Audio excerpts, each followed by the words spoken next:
feel pride when I speak of my father because what he did was a miraculous thing. Kisa Johnson, that's her on the right in this picture with her big sister, was just 2 years old when she lost her father. She wasn't able to grow up with him in her life, but now 36 years later, she still thinks about him every day. And she knows she missed out on a lot. My children will never get to know their grandfather. My father would never walk me down the aisle. On the night of February 16, 1980, Atlanta police officer Alfred Johnson was doing what many officers do to make ends meet, working a second job. He was working as a security guard at the Big Buy grocery store that used to be here on Flat Shoals Road in East Atlanta. Two men come in, disguised. One had a mask pulled over his head, and the other one had a trench coat on with a hood. Officer Johnson's instincts kicked in. He knew he had to act fast to protect the innocent customers. Alfred Johnson sees what's going on, confronts the person with the shotgun, actually grabs it according to witnesses, and is fighting this person over the gun. Officer Johnson struggled with the men. They both shot him and took off with cash and food stamps.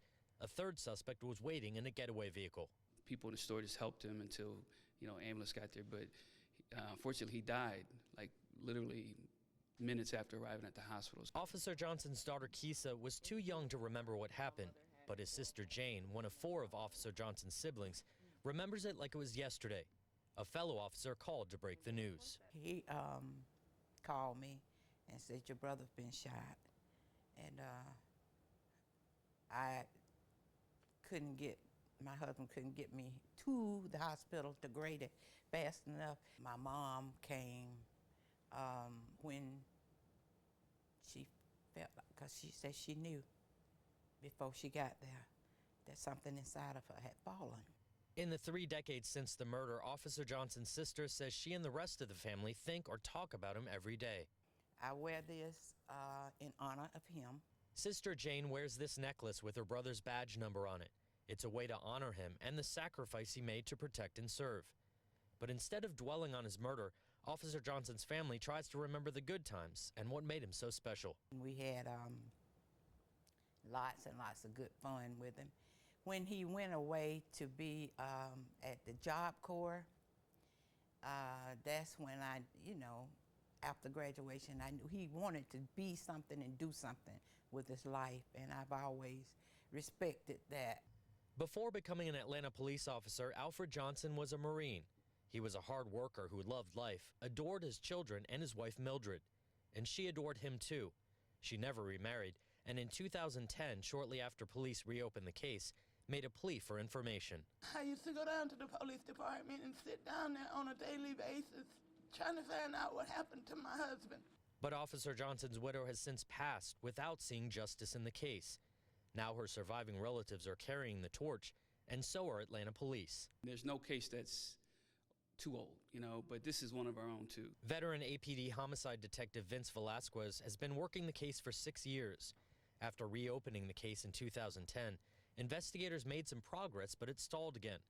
Detective Velasquez says he's determined to solve the case before he retires. This is one of a couple of other cases that I have, but this one is the only unsolved murder of an Atlanta police officer that we have on the books. It's not just important to me, but it's important to the entire department. It's important to the chief, the mayor, the citizens of Atlanta. People want to see justice. Investigators and Officer Johnson's family realize there are challenges in a case this old, including the fact no one got a good look at the getaway driver.